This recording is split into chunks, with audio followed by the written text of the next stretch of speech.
खाना पीना ननी मन लागे रात रात भर अखिया जागे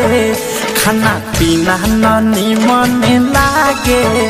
रात रात भर अखिया जागे हो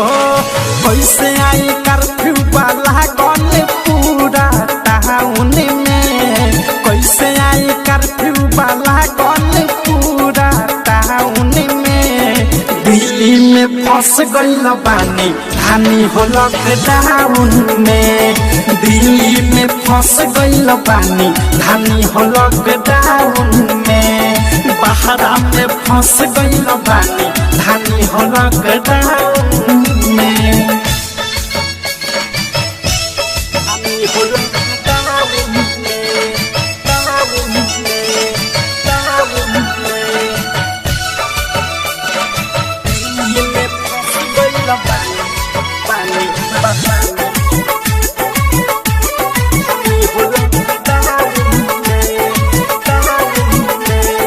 निकली ना बहरी बेमारी के डरे कैद खानी कमरा में रहे के पड़े निकली ना बहरी बेमारी के डरे कैद खानी कमरा में रहे के पड़े सुतल सुतल हमर मन पियाला घूमेला पुलिस हवा गली मोहल्ला हो गली मोहल्ला हो गली मोहल्ला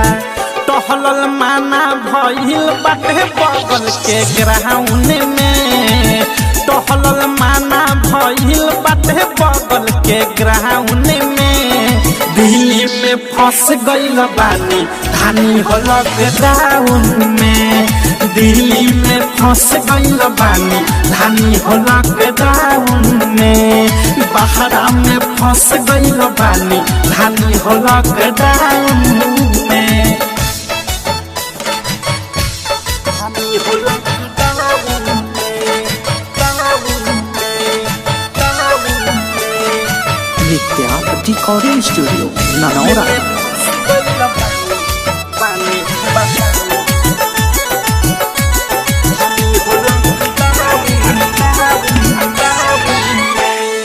बस गाड़ी बंद पूरा बॉर्डर सील बा का कहीं जाना हमारे आफत में दिल बा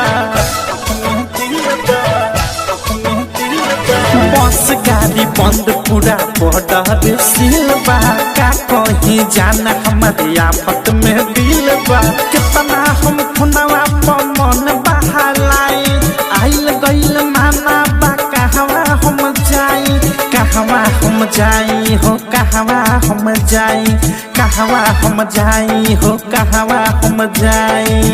मोह से औध से गाना सुने ले कम साउन में अनुराग नित्या गाना सुने ले कम साउन में दिल्ली में फंस गइल बानी हानि हो लॉकडाउन में दिल्ली में फंस गइल बानी हानि हो लॉकडाउन में